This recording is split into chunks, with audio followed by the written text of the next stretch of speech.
في شان حبيبه مخبرا وآمرا إن الله وملائكته يصلون على النبي يا أيها الذين آمنوا صلوا عليه وسلموا تسليما اللهم صل على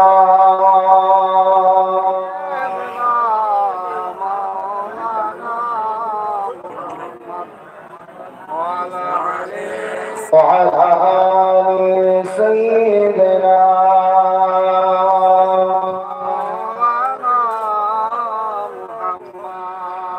میرے آنکھوں کی پتلی میں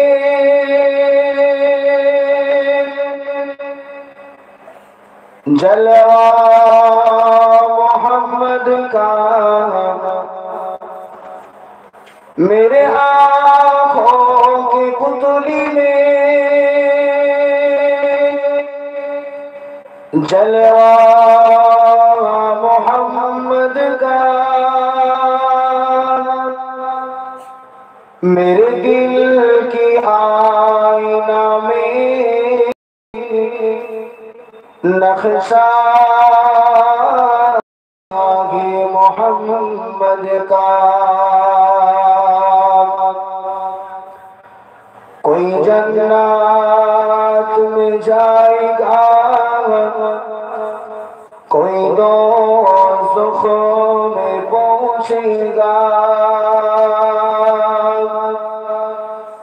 مدینے کی طرف دوڑے گا دیوانہ محمد کا اللہم صلی علی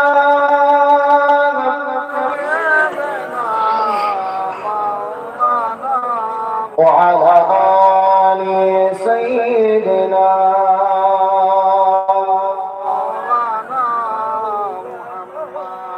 غلام محمد کیا ڈر ہے مجھ کو غلام میں ان کی گزارا کروں گا اجل سے بڑا ہوں میں قدموں میں ان کی جدائی نہ ہرگز گوارا کروں گا اللہم صلی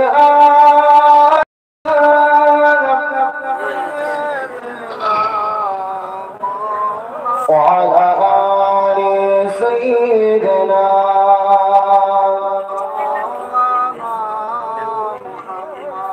সকলে পড়ি সাল্লাল্লাহু আলাইহি ওয়াসাল্লাম।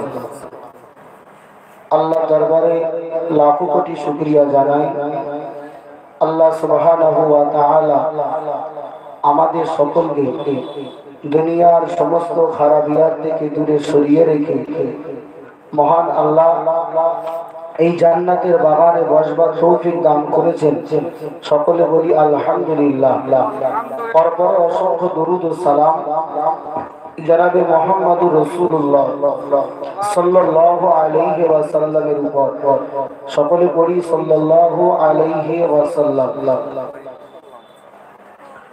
সম্মুখে উপবিষ্ট ইসলাম দরদি দিন দরদি আল্লাহওয়ালা বয়োজ্যেষ্ঠ মুরব্বী বাবাজিরা, সমবয়স্ক আমার যুবক জওয়ান ভাইয়েরা, স্নেহের ছোট ছোট কচি কচি বাচ্চারা, পর্দার অন্তরালে বসে থাকা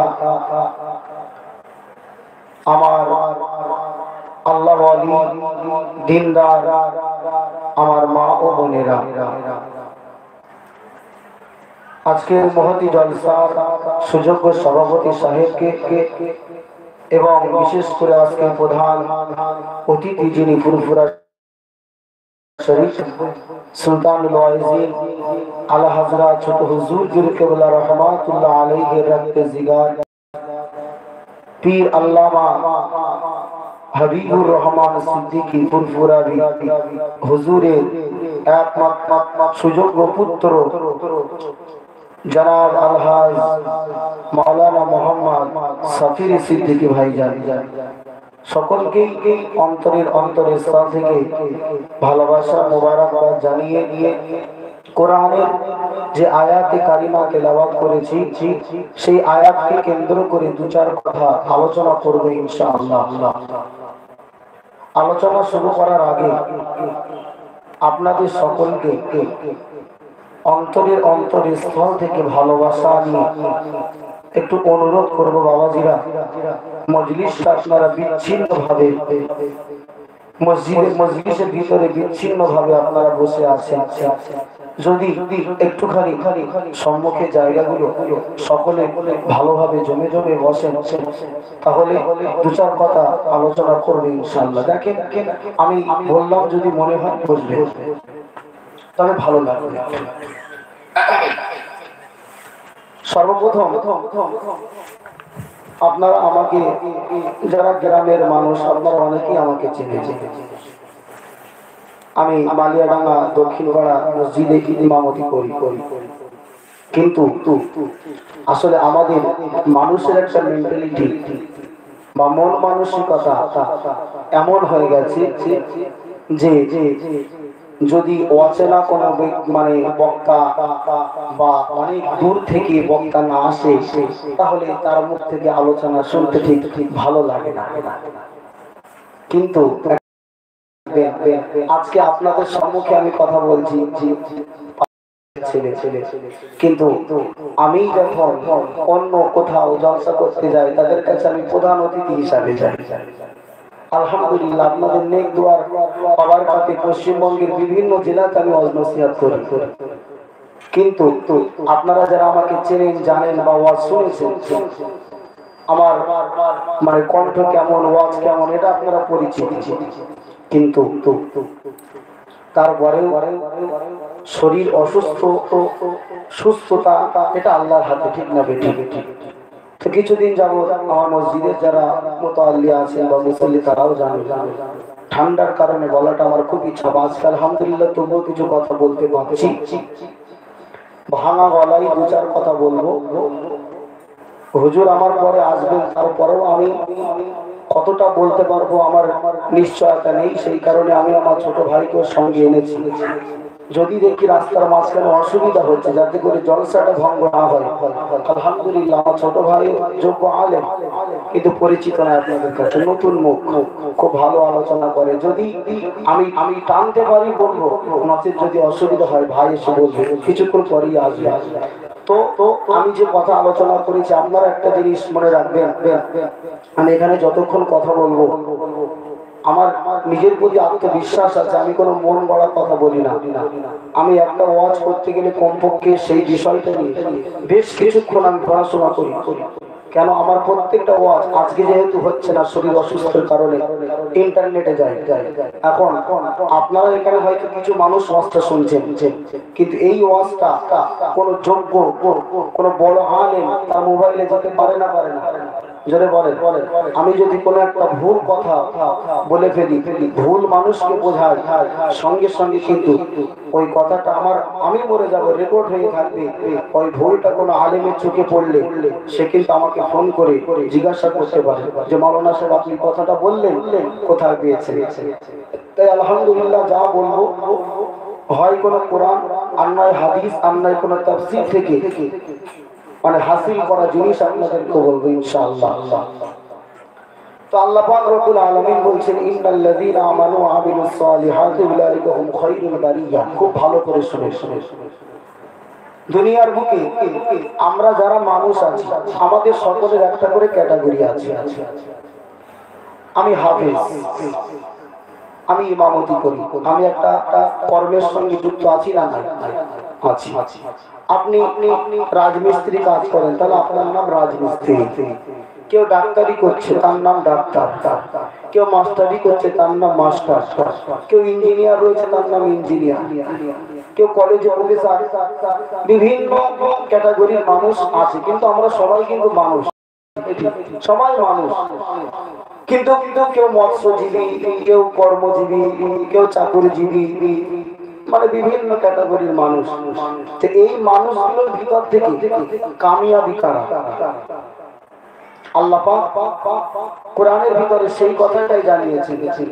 কোন মাস্টার খুব শিক্ষিত, উচ্চ শিক্ষায় শিক্ষিত, ইংরেজিতে কথা বলতে পারে, বাংলাতে অনার্স করেছে, মানে বিভিন্ন দিক থেকে তার বহুমুখী জ্ঞান আছে, কিন্তু তার ভিতরে ঈমান নাই, আল্লাহর কাছে ওই ডাক্তারের কোনো মূল্য, একটু আওয়াজ দিয়ে বলেন, নাই।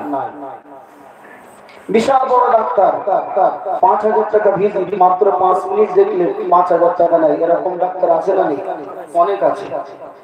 এই ডাক্তারগুলোর হয়তো বিশাল মানুষের কাছে সম্মান আছে, কিন্তু আল্লাহর ভাষায় যদি এর ঈমান না থাকে, এর কোনো মূল্য, একটু আওয়াজ দেন, না। আবার একটা মুচি, সে জুতো সেলাই করে, কিন্তু তার যদি ঈমান থাকে, আল্লাহর কাছে ওই মুচিটার সম্মান অনেক বেশি। একবার জোরে বলে সুবহানাল্লাহ। আপনারা আমার কথা কেন বিশ্বাস করবেন?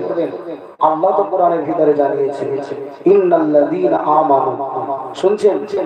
অবশ্যই তারা যারা ঈমান এনেছে, ওয়া আমিলুস সালিহাতি, নেক কাজ করে, উলাইকা হুম খায়রুল বারিয়া, তারাই হলো প্রকৃত কামিয়াবি। একবার জোরে বলে সুবহানাল্লাহ। অর্থাৎ আপনি ডাক্তার হন, মাস্টার হন, ইঞ্জিনিয়ার হন, আপনি ইমাম হন, হাফেজ হন, আলেম হন, কিন্তু আপনার ভিতরে যদি ঈমান নামে এই বস্তুটা না থাকে, আপনার কোনো মূল্য আল্লাহর কাছে নাই। আপনি ডাক্তার নয়, আপনি সাধারণ মানুষ, আপনি মুচি, আপনি মেথর, আপনি আর কিছু নিচু কাজ করেন, কিন্তু আপনার ভিতরে ঈমান নামক প্রদীপটা যদি থাকে, আল্লাহর কাছে আপনার অনেক মূল্য আছে। একবার জোরে বলে সুবহানাল্লাহ। ঈমান না থাকলে কোনো মূল্য নাই। আল্লাহ পাক কোরআনের ভিতরে সূরাতুল বাইয়িনার ভিতরে আল্লাহ জানিয়ে দিয়েছেন, ইন্নাল্লাযীনা কাফারু মিন আহলিল কিতাবি ওয়াল মুশরিকিনা ফী নারি জাহান্নাম খালিদিনা ফীহা। এ নবী দিওয়ানারা, আল্লাহ পাক স্পষ্ট জানিয়ে দিয়েছেন, দুনিয়ার জমিনে যারা কাফের, দুনিয়ার জমিনে যারা মুশরিক, আল্লাহ পাক জানিয়ে দিয়েছেন তাদের ঠিকানাটা হবে জাহান্নাম। এ রাসূলের দিওয়ানারা, আমার আল্লাহ পাক স্পষ্ট জানিয়ে দিয়েছে তারা জাহান্নামে যাবে। শুধু এটা নয়, আল্লাহ পাক জানিয়ে দিয়েছে খালিদিনা ফীহা আবাদা, খালিদিনা ফীহা। আল্লাহ পাক জানিয়েছে যারা দুনিয়ার জমিন থেকে ঈমানটুকু না নিয়ে মরে যাবে, অর্থাৎ কাফের অবস্থায়, মুশরিক অবস্থায় মারা যাবে, আমার আল্লাহ পাক জানিয়ে দিয়েছে তাদের ঠিকানা জাহান্নামে হবে। শুধু এটা নয়, তারা চিরস্থায়ী জাহান্নামের ভিতরে থাকবে, খালিদিনা ফীহা, তারা চিরস্থায়ী জাহান্নাম। তাহলে আমরা যারা নেক কাজ না করে মারা যাব, আমাদের ঠিকানা কোথায় হবে? জোরে বলেন, জাহান্নাম। আর যারা জাহান্নামে যাবে, আল্লাহ পাক বলেছেন খালিদিনা ফীহা আবাদা, তার ভিতরে জনম জনম জনম জনম ধরেই জ্বলতে থাকবে। তাহলে বলেন, আমরা যারা ঈমান না নিয়ে মারা যাব, আমাদের ঠিকানা কোথায় হবে? জোরে বলেন, জাহান্নাম। আর কতদিন থাকবো? আল্লাহ বলেছেন খালিদিনা ফীহা আবাদা।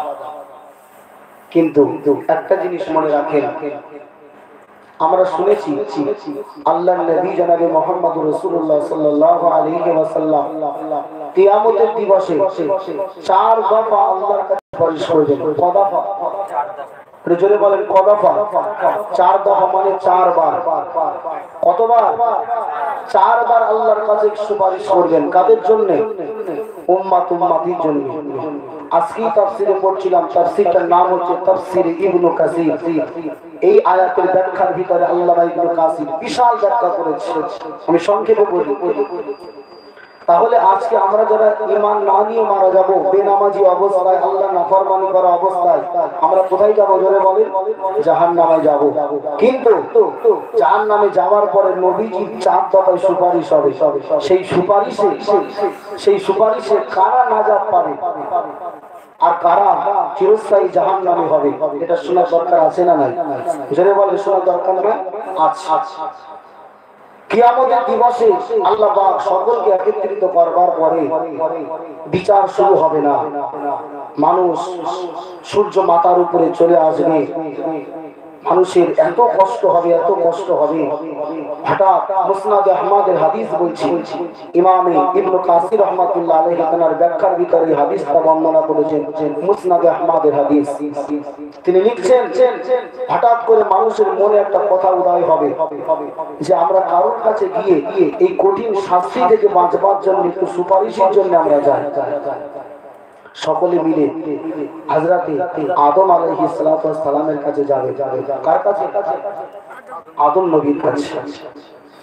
হাসরবাসী একত্রিত হয়ে দলবদ্ধ হয়ে আল্লাহর নবী হযরতে আদম আলাইহিস সালামের কাছে যাবে।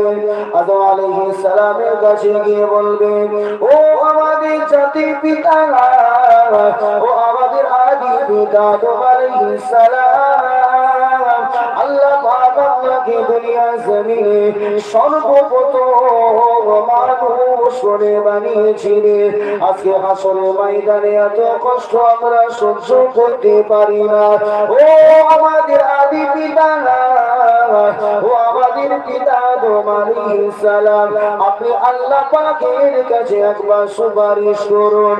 ইশফা'লানা ইলা রাব্বিকা, ও নবী আল্লাহর কাছে আমাদের জন্য সুপারিশ শাফাআতি করুন। ওই সময় আদম আলাইহিস সালাম বলবে, লাস্তু হুনাকুম, লাস্তু হুনাকুম, এই হাসরের মানুষেরা, আমি আদম আলাইহিস সালাম আল্লাহর কাছে তোমাদের জন্য সুপারিশ শাফাআতি করতে পারবো না। কেন পারবো না জানো?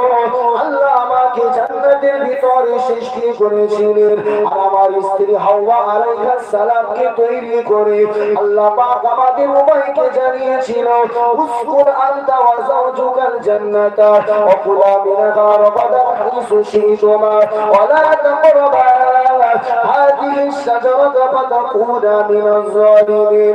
এ আমার নবী আদম, আমি আল্লাহ পাক তোমাকে জানিয়ে দিলাম, তোমার স্ত্রীকে জানিয়ে দিলাম, তোমরা জান্নাতে ঘোরাঘুরি করবে, জান্নাতে বসবাস করবে। আনতা যাওজুকাল জান্নাতা ওয়া কুলা মিনহা, যেখানে মন চাইবে সেখানে চলে যাবে, যাকে ইচ্ছা তাই ভক্ষণ করবে। কিন্তু আমি আল্লাহ জানিয়ে দিলাম, ওয়ালা তাকরাবা হাযিহি শাজারাতা, খবরদার যেন আমার এই নিষিদ্ধ করা গাছের নিকটবর্তী হবে না। ফাতাকুনা মিনাজ জালিমিন, তাহলে তোমরা কিন্তু জালিমের অন্তর্গত হয়ে যাবে। এই নবী দিওয়ানারা, আল্লাহ নবী আদম আলাইহিস সালাম এবং তার স্ত্রী হাওয়া আলাইহিস সালাম শয়তানের ওয়াসওয়াসায় পড়ে, শয়তানের ধোঁকাতে পড়ে আল্লাহর নিষিদ্ধ সেই গাছের ফল ভক্ষণ করে নিয়েছিল। আল্লাহ পাক সঙ্গে সঙ্গে আদম আলাইহিস সালামের শরীরের পোশাকটা খুলে নিয়েছিলেন, মা হাওয়া আলাইহিস সালামের শরীর থেকে পোশাকটা খুলে নিয়েছিলেন। আল্লাহ পাক বললেন, ও আমার নবী আদম, তুমি আর তোমার স্ত্রী, আমি আল্লাহ আমার জান্নাত থেকে বিতাড়িত হয়ে যাও। আল্লাহ পাক আদম আলাইহিস সালামকে জান্নাত থেকে তাড়িয়ে দিয়েছিলেন না? যখনই ফলটা ভক্ষণ করলো, সঙ্গে সঙ্গে গা থেকে পোশাক খুলে গিয়েছিল। এখান থেকে একটা কথা শুনে রেখে দেন বাবাজিরা, মানুষ মারা যাওয়ার পরে ছেলেদের 3টে কাফন দেওয়া হয় না? হয় না? আর মেয়েদের বলেন 5টা। ছেলেদের 3টে কাফন দেওয়া হয় কেন জানেন? আদম আলাইহিস সালাতু ওয়াস সালাম জান্নাতের ভিতরে আল্লাহর এই নিষেধাজ্ঞা না মেনে ফলটা ভক্ষণ করলেন, সাথে সাথে পোশাক খুলে গেল। লজ্জা স্থান যখন উন্মুক্ত হয়ে গেল, আদম আলাইহিস সালাম সঙ্গে সঙ্গে সেই গাছের তিনটে পাতা ছিঁড়ে নিয়ে ওনার লজ্জা স্থানকে তিনি ঢেকে নিয়েছিলেন। সেই থেকে আল্লাহর বিধান, মানুষ মারা গেলে তিনটে করে কাফন। এটা এই জিনিসটা আপনারা অনেকে জানতেন, অনেকে জানতেন না। আচ্ছা, কারা কারা জানতেন একটু হাত তোলেন তো দেখি। এই কথাটা যেটা বললাম লজ্জার কোনো বিষয় না, যে ছেলেদের তিনটে কাফন দেওয়া হয় কেন, এটা কি আপনারা জানতেন? জানতেন না? তাহলে কারা কারা জানতেন একটু হাত তোলেন না। লজ্জার কি? আলহামদুলিল্লাহ, হাত নামা। কারণ এই জিনিসটা আজকে আপনারা জানতে পারলেন, খুশি হলো তো, যে ছেলেদের তিনটে কাফন কেন দেওয়া হয়, এই কারণে। আর মা হাওয়া আলাইহিস সালাম, তার লজ্জা যখন লজ্জা স্থান উন্মুক্ত হয়ে গেল, তিনি সঙ্গে সঙ্গে তোমার লজ্জা স্থান গোপনাঙ্গ ঢাকবার জন্য ওই গাছের পাতা ছিঁড়ে, 5টা পাতা ছিঁড়ে তিনি তার লজ্জা স্থানকে তিনি ঢেকে নিয়েছিলেন। সেই কারণে মেয়েদের 5টা কাফন দেওয়া হয়। জোরে বলেন সুবহানাল্লাহ। আচ্ছা, এখন ছেলেদের 3টে, মেয়েদের 5টা, কিন্তু মাঝখানে তৃতীয় লিঙ্গ হিজড়া যারা আছে না নাই? ছেলেদের নাই 3টে দিলেন, মেয়েদের 5টা দিলেন। যদি হিজড়ে মারা যায় কটা দেবেন বলেন? ছেলে হলে 3টে, মেয়ে হলে 5টা, শরীয়তের বিধান। কিন্তু যদি হিজড়ে হয়, ফাঁসি। জানতে হবে না? হবে না? এটা জানেন? হিজড়ে যদি মারা যায়, শুনে রেখে দেন, হিজড়ের আবার কোয়ালিটি আছে। অনেক হিজড়ে ছেলেদের মতো হয়, অনেক হিজড়ে মেয়েদের মতো হয়। অনেক হিজড়ে দেখবেন দাড়ি গোপ আছে না নেই? এটা হাসির কিছু না, ওটা আল্লাহর সৃষ্টি, লজ্জার কিছু নাই। আবার অনেক হিজড়ে দেখবেন অবিকল পুরো মেয়েদের মতো, ঠিক না বেঠিক? মানে অঙ্গ প্রত্যঙ্গ দেখে মনে হবে পুরো মেয়ে, কিন্তু তারা হিজড়ে। তাদেরকে খারাপ চোখে দেখবেন না, তারাও কিন্তু আল্লাহর তৈরি। আর তাদের প্রতি শরীয়তের বিধান আছে, তাদেরকে নামাজ পড়তে হবে, পর্দা করতে হবে, যদি মেয়েদের মতো হয়। তো যেসব হিজড়ে মেয়েদের মতো চেহারা হবে, তাদের 5টা কাফন দিতে হবে। আর যেসব হিজড়েদের ছেলেদের মতো দেখতে হবে, তাদের 3টে কাফন দিতে হবে। এটা বসিরহাট আল্লামা রুহুল আমিন রাহমাতুল্লাহ আলাইহির কিতাবে লেখা আছে। জোরে বলেন সুবহানাল্লাহ। তাহলে একটা জিনিস কথা বলতে আমি 3টে জিনিস কিন্তু আপনারা জানতে পারলেন। ছেলেদের কটা কাফন কোথা থেকে এলো, মেয়েদের 5টা কাফন কোথা থেকে এলো, আর হিজড়ে হলে কটা কাফন দিতে হবে। আলহামদুলিল্লাহ বলে। তো আদম নবী বলবেন, লাস্তু হুনাকুম, হে হাসরবাসী, আমি তোমাদের জন্য সুপারিশ করতে পারবো না। কেননা সেই যে জান্নাতে আমি আল্লাহর সঙ্গে আল্লাহর নিষেধাজ্ঞা না মেনে ফল খেয়েছিলাম, জানি না আল্লাহ আজকে আমার সঙ্গে কি ব্যবহার করবে।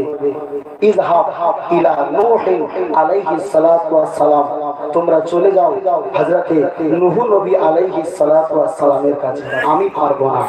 ইযহাব, চলে যাও। হাসরবাসীরা একত্রিত হয়ে, দলবদ্ধ হয়ে আল্লাহর নবী হযরতে নূহ আলাইহিস সালাতু ওয়াস সালামের কাছে চলে যাবেন। নূহ আলাইহিস সালাতু ওয়াস সালামের কাছে গিয়ে বলবেন, ও আমাদের নবী নূহ আলাইহিস সালাতু ওয়াস সালাম, ইসফালানা ইলা রাব্বিকা, ও আল্লাহ পাকের নবী নূহ, আপনি আমাদের জন্য আল্লাহর কাছে সুপারিশি শাফাতি করুন। হাসরের কষ্ট আর সহ্য করতে পারি না, হাসরের ময়দানে কষ্ট আর সহ্য করতে পারি না।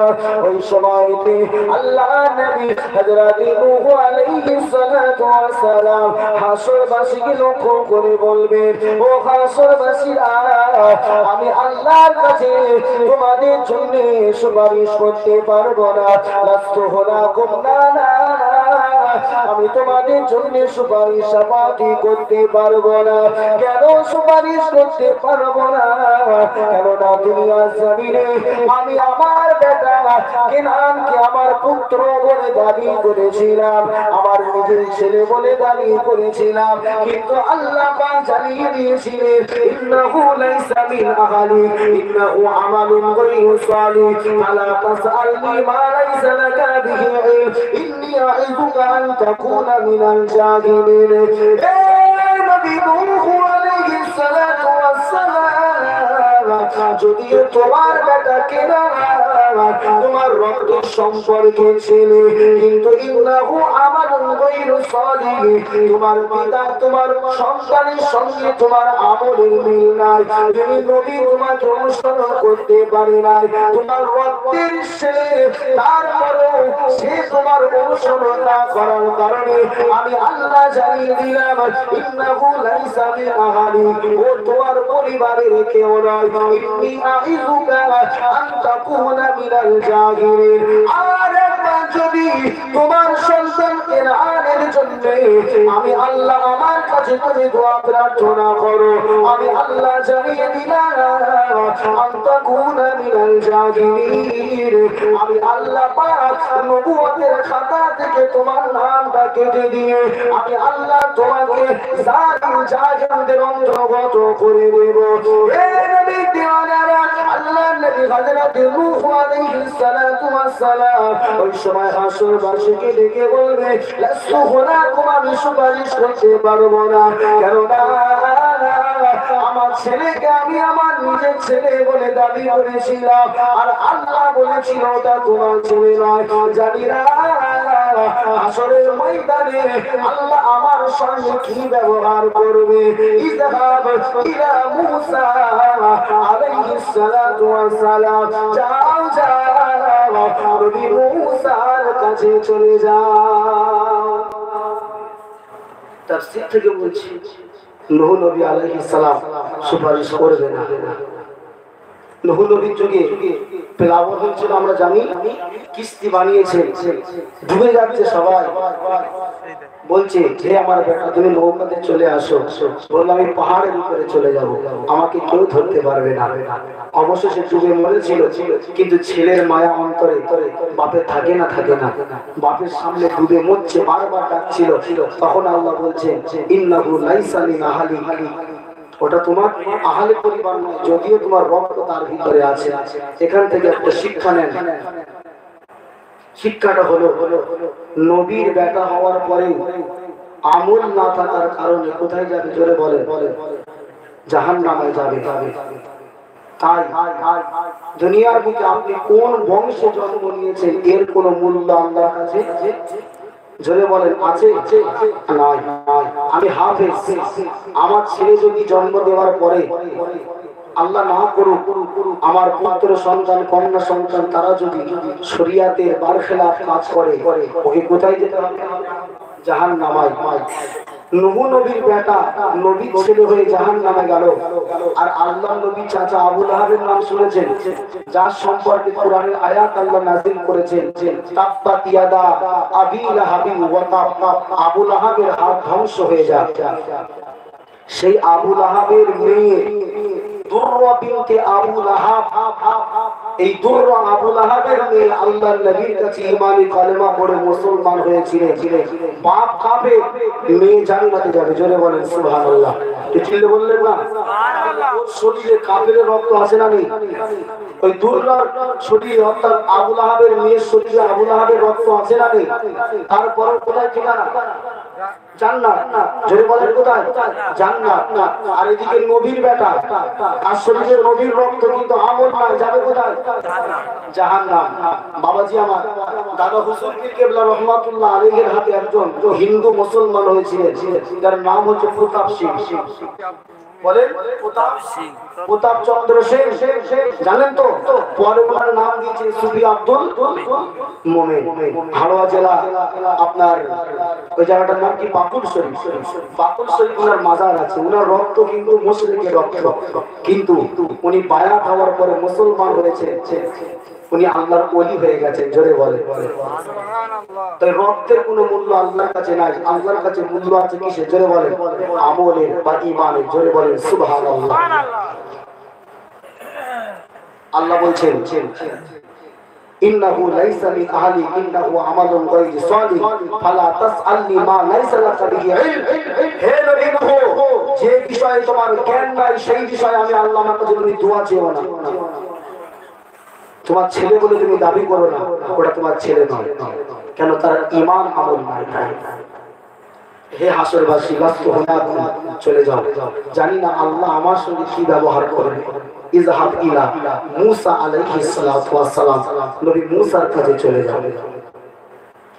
হাসরবাসীরা একত্রিত হয়ে দলবদ্ধ হয়ে দৌড়ি দৌড়ি দৌড়ি দৌড়ি আল্লাহ নবী হযরত মূসা আলাইহিস সালাতু ওয়াস সালামের কাছে চলে যাবেন।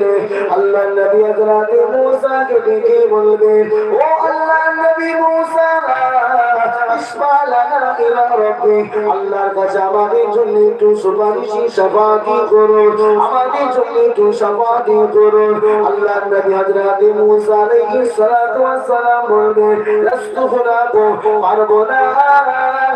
ও হাসরবাসী, তোমাদের জন্য আমি সুপারিশ করতে পারবো না, কারণ আমি দুনিয়ার জমিনে আমার এক চোর মারার কারণে একটা কীর্তি মারা গিয়েছিল, একটা কীর্তিকে আমি চোর মেরে হত্যা করে ফেলেছিলাম।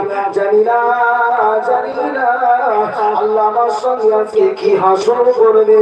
ইযহাব ইলা ইব্রাহিম আলাইহিস সালাতু ওয়াস সালাম, যাও হযরত ইব্রাহিম আলাইহিস সালাতু ওয়াস সালামের কাছে চলে যাও। হাসরবাসী সকলে দৌড়ে দৌড়ে আল্লাহ নবী হযরত ইব্রাহিম খলিলুল্লাহ আলাইহিস সালাতু ওয়াস সালামের কাছে চলে যাবেন।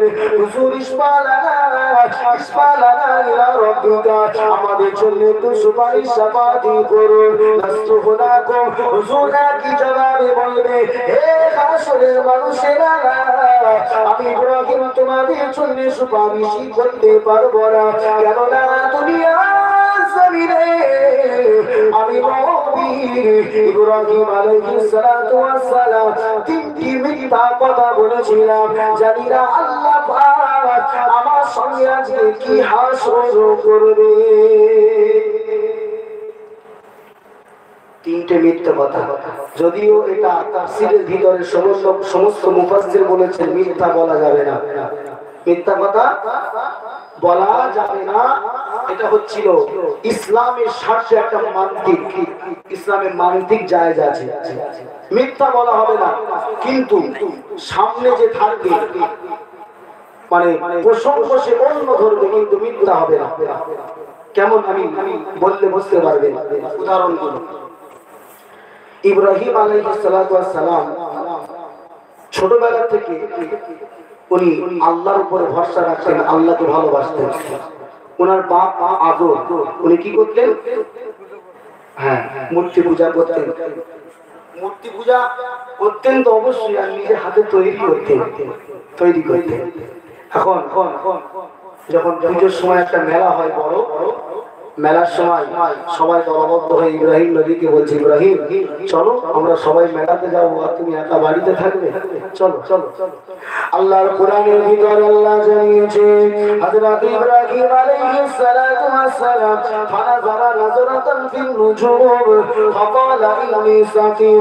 আল্লাহ কোরআনের ভিতরে জানিয়ে দিয়েছে, এই দুনিয়ার মানুষেরা, আল্লাহর নবী হযরত ইব্রাহিম আলাইহিস সালাতু ওয়াস সালাম একবার ওই নক্ষত্র চন্দ্রের দিকে তাকিয়ে, তারার দিকে তাকিয়ে তিনি বলেছিলেন, হে আমার দেশের মানুষেরা, ফাকালা ইন্নী সাকিম, আমি ইব্রাহিম আলাইহিস সালাতু ওয়াস সালাম অসুস্থ, আমি যেতে পারবো না। কিন্তু তিনি অসুস্থ ছিলেন না, তিনি বলেছিলেন ইন্নী সাকিম, আমি অসুস্থ, আমি যেতে পারবো না। তাফসীরকারক লিখেছেন এই কথাটা মিথ্যা কথা নয়। কেন? তিনি আন্তরিকভাবে অসুস্থ ছিলেন। কিভাবে বলেন? একটা হচ্ছে শারীরিক জ্বর, সর্দি, কাশি, মাথা ব্যথা, এটা হচ্ছে একটা বাহ্যিক শরীরের রোগ। কিন্তু অনেক সময় সব ঠিক আছে, মানুষের মন ঠিক নেই, তাহলে মনের একটা অসুস্থ আছে না নেই? যদি বলেন আপনার শরীর সুস্থ কিন্তু আপনার ছেলে আপনার মনে কষ্ট দিয়েছে, তাহলে আপনি একদিক থেকে অসুস্থ না, এটা আপনারা ভালোই বুঝবেন। মানুষের মনে শরীর ভালো থাকলেও মনে মনে সে অসুস্থ হয়ে যায়, ঠিক না বেঠিক? তা সে একজন আল্লাহর পয়গম্বর নবী আর তার বাপ ঠাকুর পূজা করছে, এটা কি কোনো নবীর জন্য অন্তরে ভালো খবর? জেনে বলেন। তার কম ধ্বংসের পথে যাচ্ছে, এটা নবী ইব্রাহিমের জন্য অন্তরে একটা বেদনা, খারাপই। তাই তিনি আন্তরিকভাবে অসুস্থ ছিলেন, তাই তিনি বলেছিলেন ইন্নী সাকিম, আমি অসুস্থ। একবার জোরে বলেন, জোরে বলবেন না সুবহানাল্লাহ?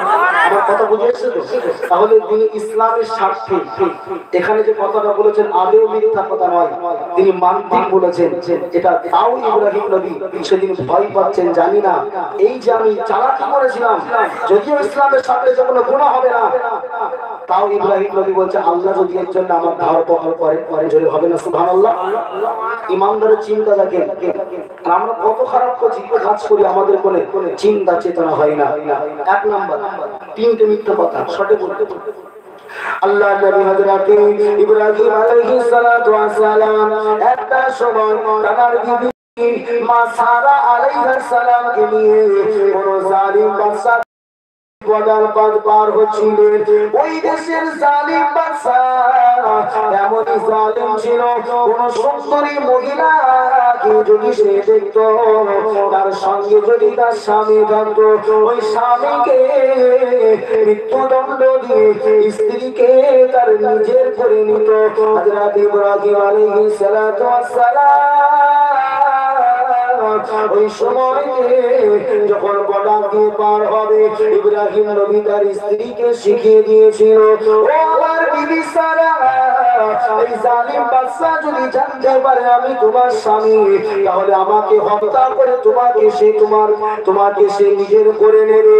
আমি ক্ষণেকের জন্য আমি ওই বাদশাকে বলবো তুমি আমার বোন। কি বলবে? যদি বোন বলি তাহলে অন্তত আমাকে আর হত্যা করবে না, তোমাকে হয়তো নেবে, আমি বেঁচে থাকবো। তো যখন বোন বলল, বলবার পরে ইব্রাহিম নবীকে মানল না, সারাকে নিয়ে চলে গেল ওই জালিম বাদশা। ঘরের ভিতরে নিয়ে গিয়ে যখন মা সারা আলাইহিস সালামের সঙ্গে খারাপ কাজ করবার জন্য ওই জালিম বাদশা অগ্রসর হয়েছে, সঙ্গে সঙ্গে ওর পা দুটো জমিনে আটকে গেছে। একটা জোরে বলে চিল্লে হলো না সুবহানাল্লাহ? আরে মুমিনদের হিফাজত করে কে? জোরে বলতে পারবে না? নবীর স্ত্রী অত সোজা, সারা জীবন পর্দা করেছে, আর আজকে সে একটা জালিম বাদশা কাঁপে আমাদের মাকে, মা জননীকে হরণ করবে, এটা আল্লাহ চায়। কিন্তু স্বামী বললে ইব্রাহিমকে মৃত্যু হতে হতো। তাফসীরে লেখা রয়েছে আল্লাহ নবী হযরত ইব্রাহিম আলাইহিস সালাতু ওয়াস সালামের স্ত্রী মা সারা যখন মা সারা দিকে হাতটা বাড়িয়েছে, আল্লাহ পাক তার পাটা জমিনে দাবিয়ে নিয়েছে, তার পাটা জমিনে আটকে গিয়েছে। সঙ্গে সঙ্গে সেই জালিম বাদশা চিৎকার করে বলল, এ দেশের মানুষেরা, এ আমার সবার মন্ত্রীরা, এ কোথায় আছো? এই মহিলাটাকে সরাও, আমার দরবার থেকে নিয়ে চলে যাও। এটা কোনো মানুষ, এটা মনে হয় কোন জিন পরি হবে। এর দিকে হাত বানানোর সাথে সাথে আমার কোন পাটকে গিয়েছে। ও আমাকে তুমি ক্ষমা করে দাও, আমি তোমার সঙ্গে এমন খারাপ কাজ করবো না। আল্লাহ নবী আমাদের মা সারা আলাইহিস সালাম তাকে ক্ষমা করে দিলে, ক্ষমা করে দেওয়ার সাথে সাথে জমিন থেকে তার পাটা উঠে গেল। কিন্তু কুকুরের লেজ কি সোজা হয় বাবা? পাটা যখনই জমিন থেকে উঠে গিয়েছে, আমার মা সারা আলাইহিস সালামের দিকে হাতটা বাড়িয়েছে, আমার আল্লাহর হুকুমে ওই জালিম বাদশা পাটা জমিনে আটকে গিয়েছে। জোরে বলে সুবহানাল্লাহ। দুবার তিনবার একই কাজ, আর প্রত্যেকবার আল্লাহ পাক মা আমাদের মায়ের গায়ে স্পর্শ করা বহু দূরের কথা, 10 ফুট হাত দূরে থেকে জমিনে আটকে যাচ্ছে আর হাঁটতে পারে না। জোরে বলে। শেষে বলছে এই মহিলা আর ওই ভাই ইব্রাহিম দুটোকে আমার বর্ডার থেকে আগে পার করালে আমি বাঁচবো না। একটু জোরে হবে না সুবহানাল্লাহ? নবী ইব্রাহিম মা সারা ওই জালিম বাদশার হাত থেকে রক্ষা পেয়ে গেলেন। এখন মা বলছেন, হুজুর আমি তো আপনার স্ত্রী, কিন্তু আপনি আমাকে বোন বললেন কেন? তখন এবার একটা বুঝতে গেলে হাদিস শুনতে হবে। আল্লাহর নবী বলেছেন আকুল মুসলিমি, আকুল মুসলিমি মানে আল্লাহর নবী বলেছেন যে কুল্লু মুসলিমিন ইখওয়া, প্রত্যেকটা মুমিন মুসলমান তার যেখানেই বাড়ি হোক না কেন ঈমানের দাবিতে তারা সবাই ভাই ভাই। একবার জোরে বলে। আর অনুরূপ ভাবে সে আমার স্ত্রী হোক, দাদি হোক, খালা হোক, মা হোক, তারা ইসলামের দাবিতে কলেমা পড়ার কারণে অলরেডি প্রত্যেক মুসলমান আর মুসলিম বোন তারা ভাই বোন হয়ে যায়। পরে সম্পর্ক আলাদা হয়, কিন্তু তারা ইমানের দাবিতে ভাই ভাই। আর মা আর ছেলেরা হলো ভাই আর বোন। তাই যদিও তুমি আমার স্ত্রী, কিন্তু আমরা প্রত্যেকে আল্লাহকে মানি। সেই ইমানের জায়গায় দাঁড়িয়ে আমি তোমার স্বামী, তুমি আমার স্ত্রী, কিন্তু তারপরও আমরা একদিক থেকে ভাই বোন। একবার জোরে বলেন সুবহানাল্লাহ। এটা মিথ্যা কথা হবে না। তৃতীয় নাম্বার, ইব্রাহিম আলাইহিস সালাতু ওয়াস সালাম ওই যে মেলায় গেল না, মেলায় না গিয়ে, যদিও এই কোরআনের পেটে কিন্তু কোরআনের কথা আল্লাহ পাক সূরাতুল সাদের ভিতরে একদম 23 পারার ভিতরে সূরাতুল আম্বিয়া 17 নম্বর পারার ভিতরে আল্লাহ ধারাবাহিকভাবে আলোচনা করেছেন, খুব সুন্দর। কিন্তু তারপরেও এখন যেহেতু মোদির যুক্ত, সব কথাগুলো বলা ঠিক না, আমি সংক্ষেপে বোঝার চেষ্টা করবে। ইব্রাহিম বলছে ঠিক আছে তোরা মেলায় শুধু যা, তারপরে দেখছি তোদের, মানে বুঝে যান, আমি নাম বলবো না, সব সাইজ করে ফেলবো। যেই গিয়েছে করেছে, হাতে একটা বড় কোড়াল নিয়ে সব কটাকে সাইজ করে পুরো গুলিয়ে দিয়েছে। দেওয়ার পরে যেটা বড় ছিল ওর গলায় ঝুলে দিয়েছে। দেওয়ার পরে মেলা থেকে ফিরে এসে দেখে সব মাটি হয়ে গেছে। বলে এই কাজ ইব্রাহিম ছাড়া কেউ করেনি। এখন ইব্রাহিম নবীর কাছে গিয়ে বলছে তুমি কি এই কাজ করেছো? হুজুর হ্যাঁও বললেন না, নাও বললেন না। ক্বালা বাল ফাআলা কাবীরুহুম হাযা ফাসআলুহুম ইন কানু ইয়ানতিকুন। আল্লাহর কোরআন বলছে কে করেছে আমাকে জিজ্ঞাসা করছে কেন? যার গলায় ঝুলানো আছে তার গিয়ে জিজ্ঞাসা করে। জোরে বলে সুবহানাল্লাহ। কিন্তু হুজুর একবারও বলেন যে আমি করিনি বা আমি করেছি, এটা নয়। কাবীরুহুম হাযা ফাসআলুহুম ইন কানু ইয়ানতিকুন। যার গলায় ঝুলানো আছে বড়, ওর কাছে গিয়ে জিজ্ঞাসা করো ইনকামি আনতিকুন, সে যদি কথা বলতে পারে। আর নবী ইব্রাহিম জানে ওরা কথা বলতে পারবে না। যখনই বলবে ও তো কথা বলতে পারে না, তো এসে গেছে। তখন আমি বলবো যে কথা বলতে পারে না, তাহলে তাকে তোমরা ইবাদত করো কেন? জোরে হবে না সুবহানাল্লাহ। এই তিনটে ভিতরে কি আপনি চিন্তা মনে হলো? কিন্তু তারপরেও নবী ইব্রাহিম আলাইহিস সালাতু ওয়াস সালাম সেদিন ভয় পাবেন, না জানি আল্লাহ এর জন্য আমাকে ধরপাকড় করবে কিনা। চিল্লে বলেন সুবহানাল্লাহ। হুজুর এসে গেছে, তাকবীর বলেন, নারে তাকবীর, মাশাআল্লাহ। জোরে বলেন না, নারে তাকবীর। সিলসিলা হক ফুরফুরা শরীফ, সিলসিলা হক ফুরফুরা শরীফ, নারে তাকবীর। এটা দরুদ শরীফ। আল্লাহু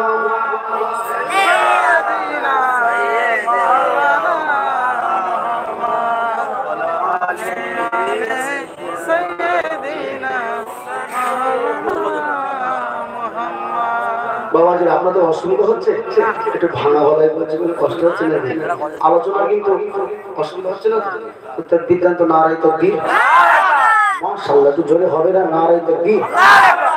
আশোকনা যত বাধা, যত ঝড় সাইক্রোদ, সিলসিলা পথে মোরা চলবই। এ জীবন বাজি রেখে দিনের নিশানি মোরা বাংলার আকাশে উড়াবো। জোরে হবে না? সুবহানাল্লাহ, নারে তাকবীর। আশোকনা যত বাধা, যত ঝড় সাইক্রোদ, সিলসিলা পথে মোরা চলবই। এ জীবন বাজি রেখে দিনের নিশানি মোরা বাংলার আকাশে উড়াবো। মোরা বাতিলের মুখোমুখি দাঁড়িয়ে, মোরা বাতিলের মুখোমুখি দাঁড়িয়ে অন্যায়ের প্রতিবাদ করব। আশোকনা যত বাধা, যত ঝড় সাইক্লোন, সিলসিলা পথে মোরা চলবই। এ জীবন বাজি রেখে দিনের নিশানি মোরা বাংলার আকাশে উড়াবো। নারে তাকবীর, নারে তাকবীর। সঙ্গে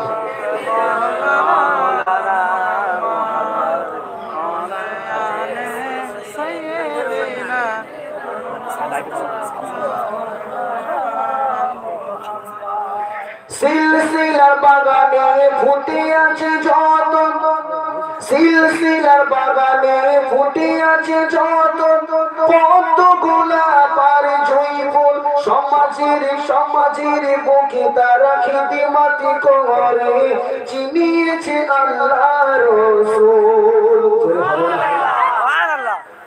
গোটা পুরাতে যত ভাইজান হুজুররা আছেন, যত চাচাজান হুজুররা আছেন, সকল এক একটা নক্ষত্র, ঠিক না বলেন? জোরে হবে না? আমাদের সাফারি ভাইজান, জুনায়েদ ভাইজান, জুবায়ের ভাইজান, সানাউল্লাহ সিদ্দিকী ভাইজান, সকলকে চেনেন তো? এক একটা এলাকায় গিয়ে এনারা দিনের প্রদীপ জ্বালায় না জ্বালায় না? এটা জোরে বলেন, জ্বালায় না জ্বালায় না? তাই সকলে ফুরফুরার এক একটা নক্ষত্র, জোরে বলি আলহামদুলিল্লাহ। সিলসিলার বাগানে ফুটে আছে যত, কত গোলাপ আর জুঁই ফুল, সমাজের বুকে তারা খিদমতি করে, চিনিয়েছে আল্লাহ রাসূল, চিনিয়েছে আল্লাহ রাসূল। করোনা যতই প্রতিবাদ বলবো, সিলসিলা জিন্দাবাদ। জোরে হবে না? জিন্দা হলো না সুবহানাল্লাহ। করোনা যতই প্রতিবাদ বলবো, সিলসিলা জিন্দাবাদ। করছে মোরা উঠবো, আসুক না যত বাধা, যত ঝড় সাইক্লোন, সিলসিলা পথে মোরা চলবই। এ জীবন বাজি রেখে দিনের নিশানি মোরা বাংলার আকাশে ওড়াবো। আসুক না যত বাধা, যত ঝড় সাইক্লোন, সিলসিলা পথে মোরা চলবই। এ জীবন বাজি রেখে দিনের নিশানি মোরা বাংলার আকাশে ওড়াবো। আমাদের মুখে মুখে কোরআনের বাণী, দিলতে হাদিসের জঙ্গল, কোরআন হাদিসে আর ইজমা কিয়াস দিয়ে বাতিলকে করে দেব চুরমার, বাতিলকে করে দেব চুরমার। আমাদের দিলে দিলে হাদিসের বাণী, মুখে মুখে কোরআনের জঙ্গল, কোরআন হাদিসে আর ইজমা কিয়াস দিয়ে বাতিলকে করে দেব চুরমার, বাতিলকে করে দেব চুরমার। করোনা যতই প্রতিবাদ বলবো, সিলসিলা জিন্দাবাদ। করছে মোরা উঠবো, আসুক না যত বাধা, যত ঝড় সাইক্লোন, সিলসিলা পথে মোরা চলবই। এ জীবন বাজি রেখে দিনের নিশানি মোরা বাংলার আকাশে উড়াবো। নারে তাকবীর। জোরে বলতে পারলেন না? না, বারুণীর লোক কীর্তন, দাদা হুজুরের মোহাব্বত কি অন্তরে নাই নাকি? যে শানটা গাইলাম কার সিলসিলা নিয়ে, যার ওসিলা করে বাংলার মানুষ টুপি দাড়ি চিনেছে, জোরে বলি আলহামদুলিল্লাহ। বড় বড় ফতোয়াবাজি ফুরফুরাকে নিয়ে চলছে। হুজুর কেবলা যদি বাংলা জমিনে না আসতো, কথা বলবার জন্য মাইকও পেতে না, ঠিক না বেটি? আজকে সেই দাদা হুজুরের ওসিলা করে দিন শরিয়াতে সিলসিলাকে ধ্বংস করবার জন্য বিভিন্ন মাসলাকের বড় বড় ফতোয়া দেয়। আলহামদুলিল্লাহ সুম্মা আলহামদুলিল্লাহ। ফুরফুরার সিলসিলায় যত হাতিয়ার রয়েছে, ইনশাআল্লাহ অন্য কারো লাগবে না। ফুরফুরা সিলসিলার হাতিয়ার যা রয়েছে, এই হাতিয়ার গুলো দিয়ে বিভিন্ন মাসলাক গুলোকে আমরা কোরআন হাদিস ইজমা কিয়াস দিয়ে চূর্ণ বিচূর্ণ করে দিতে প্রস্তুত আছি। জোরে বলে যতদিন বাঁচবেন নিয়ত করেন ইনশাআল্লাহ মাসলাক দাদা হুজুরে চলবে। সকলে বলি ইনশাআল্লাহ। একটু জোরে বলতে পারেন না? ইনশাআল্লাহ। যে কথা বলছিলাম আমার সংক্ষেপে করো, ভাই এসে একটু বলবে ইনশাআল্লাহ। কার কাছে গিয়েছিল বলেন দেখি, কোথায় ছেড়ে এসছে? মাশাআল্লাহ, তার মানে আপনাদের মন এখনো আছে। কোথায়? ইব্রাহিম নবী। ইব্রাহিম নবী বললেন ক্বালা বাল ফাআলা কাবীরুহুম হাযা ফাসআলুহুম ইন কানু ইয়ানতিকুন। আমাকে জিজ্ঞাসা না করো, ওকে জিজ্ঞাসা করো। আপনার কি মনে হয় জিজ্ঞাসা করলে কথা বলবে? বলে ওই জিনিসটা হাতে কথা বলতে পারবে? পারবে? পারবে না। তো নবী ইব্রাহিম বলছে লাস্তু হুনাকুম, ইযহাব ইলা ঈসা আলাইহিস সালাতু ওয়াস সালাম, ঈসা নবীর কাছে যাও, আমি পারবো না। হাসরবাসীরা একত্রিত হয়ে দৌড়ে দৌড়ে হযরত ঈসা আলাইহিস সালাতু ওয়াস সালামের কাছে চলে যাবে। ও আমাদের নবী ঈসা, ইসমাঈলা লানা ইলা রাব্বিকা, আল্লাহর কাছে আমাদের জন্য একটু সুপারিশ সাফাতি করো। আল্লাহর নবী হযরত ঈসা আলাইহিস সালাতু ওয়াস সালাম বলবে, লাস্তু খুলাকু, আমি তোমাদের জন্য সুপারিশ সাফাতি করতে পারবো না। কেননা বলাতিন মাসারাল মাসীহ ইবনুল্লাহ, দুনিয়ার জমিনে দুনিয়াবাসীরা আমি ঈসা আমাকে আল্লাহর পুত্র বানিয়েছিল, আমার মা মারইয়াম আলাইহিস সালামকে আল্লাহর বিবি বানিয়েছিল।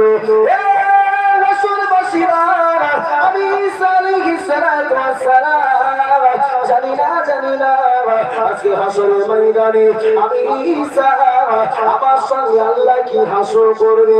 ইযহাব ইলা মুহাম্মাদিন সাল্লাল্লাহু আলাইহি ওয়াসাল্লাম, যাও চলে যাও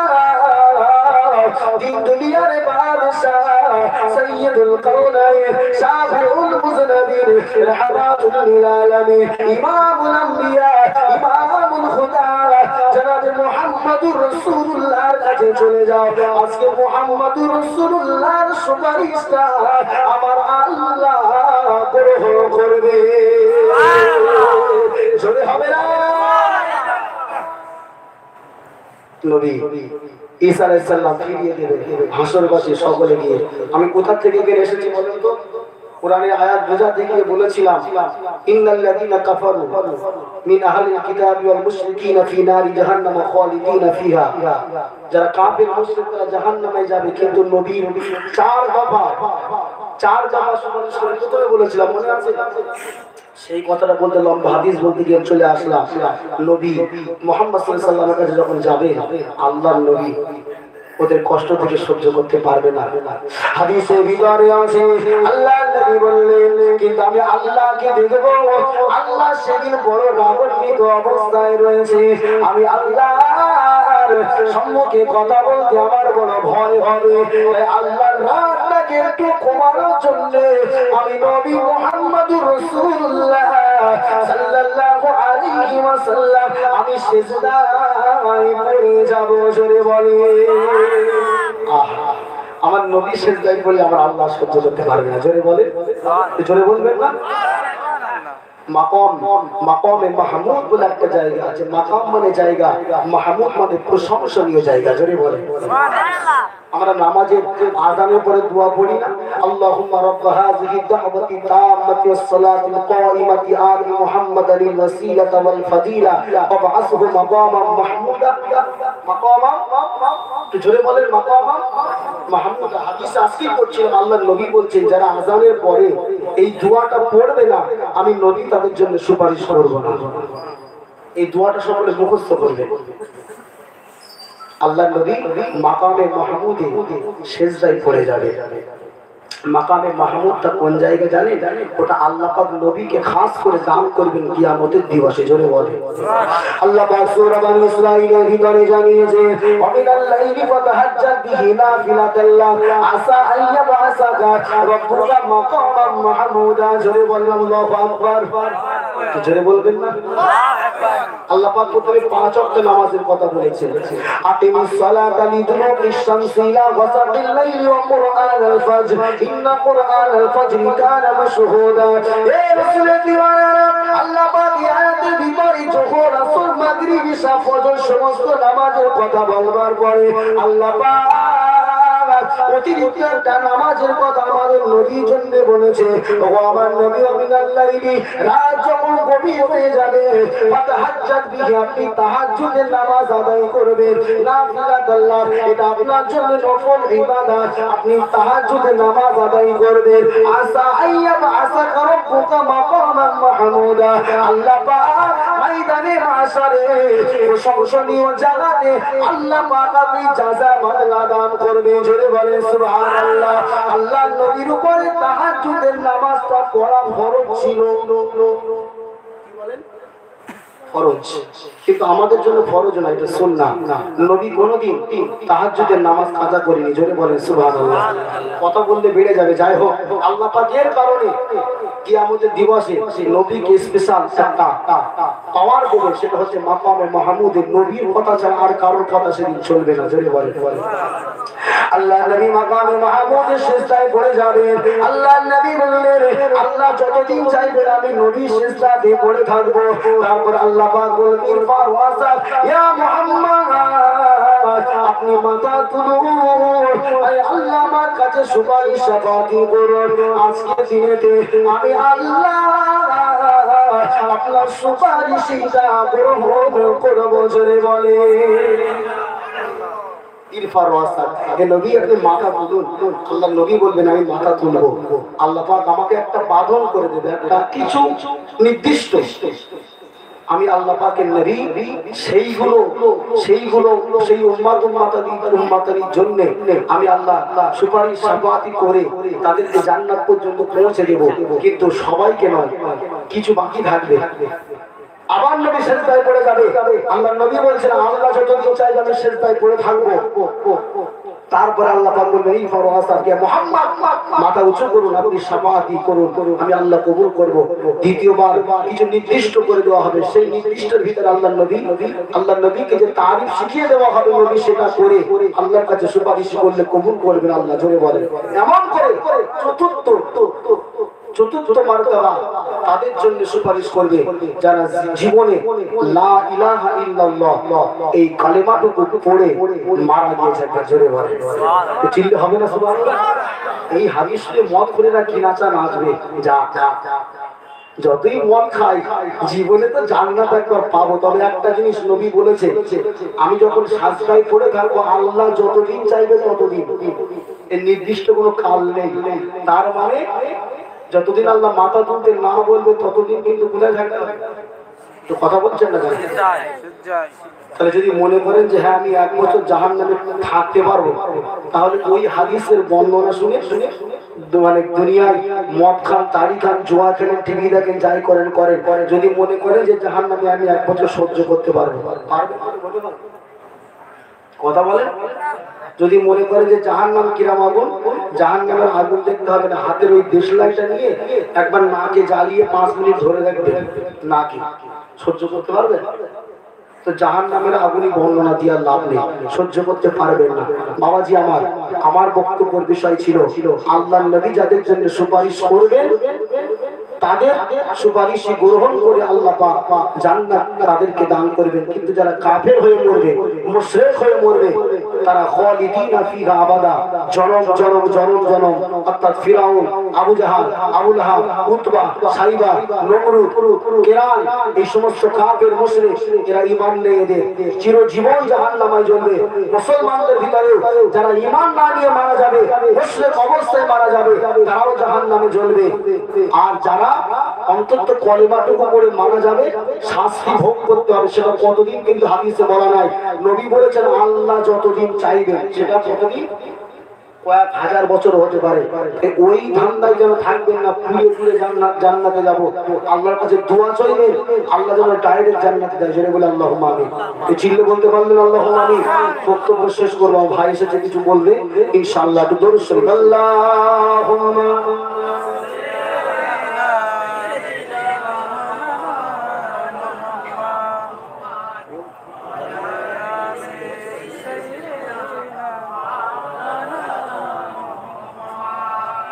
বাবাজিরা, আমি নেমে যাবো। আমি আপনাদের অনেক কষ্ট দিয়ে ফেলেছি, তাই না? ভালো করে বলতে চলতে পারিনি, কষ্ট পেয়েছেন? এত আস্তে দরুদ শরীফ পড়ছেন কেন? একটু মন করে দরুদ শরীফ পড়বেন, একটা নাম বলবো, বলে নেমে যাবো ইনশাআল্লাহ। তার একটু জোরে ঝেড়ে তকবীর দেন, নারে তকবীর। আমি জানি বারুনি, মালিয়াডাঙ্গা, বইখারা এই এলাকার মানুষ কত কমজোরি নয়, কিন্তু হুজুর এসেছে, হুজুরের জন্য একটু আওয়াজ বাঁচিয়ে রাখছে। আরে আমার বেলায় 1% ভাইজান আসলে 5% করে দেবে। আল্লাহ বলতে গিয়ে গলার আওয়াজ যদি মানে গলা দিয়ে রক্ত বার হয়, ওটাও মনে করে জান্নাতের ওসিলা হয়ে যাবে। জোরে বলে আরে কত তো পার্টির জন্য গলা ফাটিয়েছি, ঠিক না ঠিক? আর আজকে আল্লাহর জন্য একটু জোরে বলতে পারবো না? জোরে বলে, একটু জোরে বলেন না, নারে তাকবীর। ইনশাআল্লাহ আরো জোর হবে, উচ্চ আওয়াজে নারে তাকবীর, নারে তাকবীর, আল্লাহুম্মা সাল্লি আলা, উচ্চ আওয়াজে বলুন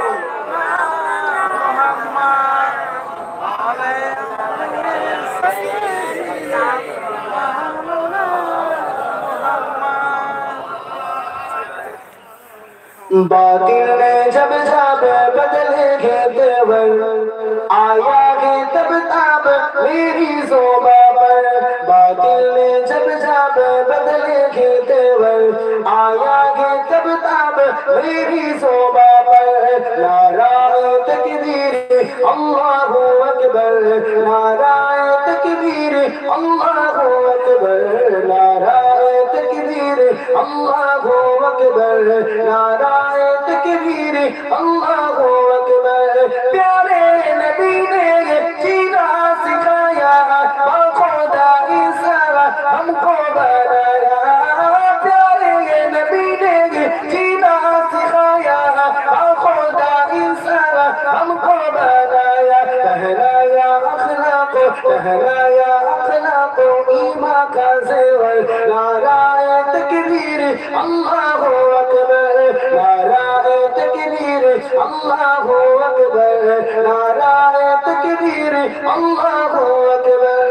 खुद भी जिलो जीने दो सभी को, ईज़ा ना पहुंचाओ खुद से किसी को, खुद भी जिलो जीने दो सभी को, ईज़ा ना पहुंचाओ खुद से किसी को, इस्लामों का ही दर्स मुनव्वर, नाराए तकबीर अल्लाहु अकबर, नाराए तकबीर अल्लाहु अकबर, नाराए तकबीर अल्लाहु अकबर।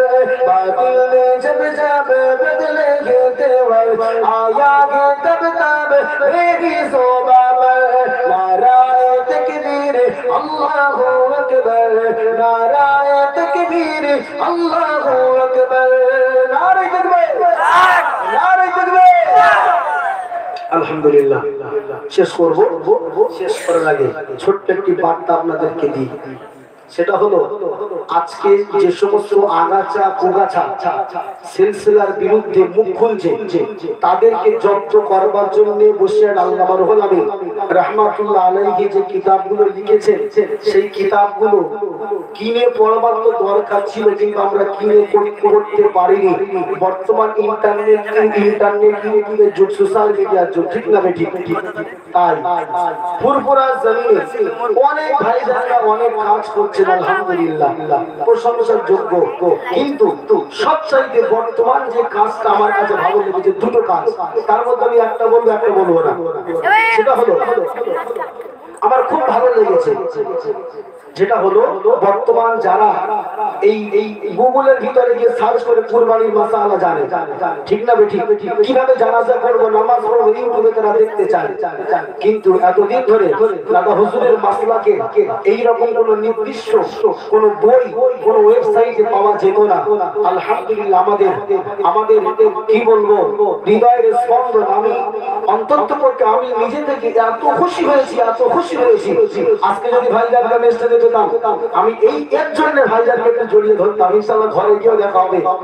আমি খুবই খুশি হয়েছি যে সোশ্যাল মিডিয়ার ভিতরে দাদা হুজুর রাহমাতুল্লাহ আলাইহির নামে ফুরফুরা লাইব্রেরি বলে একটা অ্যাপ পীরজাদা সাফির সিদ্দিকী ভাইজান আমাদের উদ্বোধন করেছে, জোরে বলি আলহামদুলিল্লাহ। জোরে বলবেন না?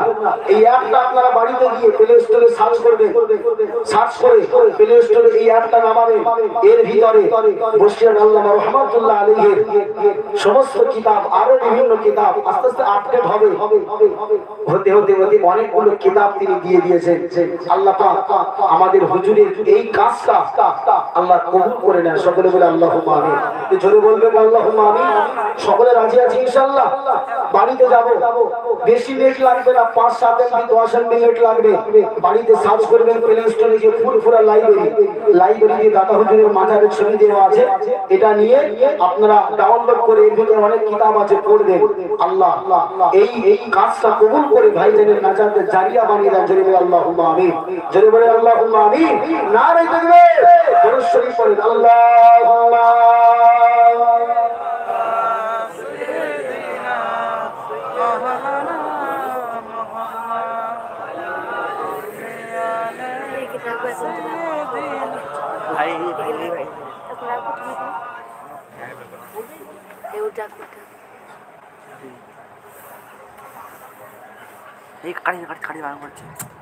কেন আসসালামু আলাইকুম আসসালামু আলাইকুম ওয়া রাহমাতুল্লাহি ওয়া বারাকাতুহু কেন লাখো কোটি শুকরিয়া হ্যাঁ মহান রব্বুল আলামিনের দরবারে